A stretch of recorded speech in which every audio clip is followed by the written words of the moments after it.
So this is the newly constructed day tank fuel of the new generator, the fifth generator that was installed weeks ago.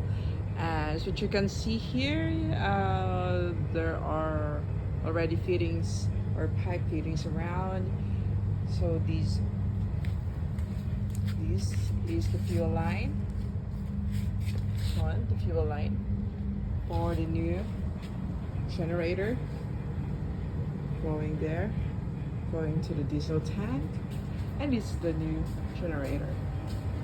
So it's still under construction. You can see the piping here going to the radiator, going there, up there. Okay, so overall, it's still not done yet. It's be finished very soon. So this is an MTU brand. Look at that. Our filter brand is MTU. Well, everything is MTU, if I'm not mistaken. So hopefully it will be finished soon. So we have another backup power.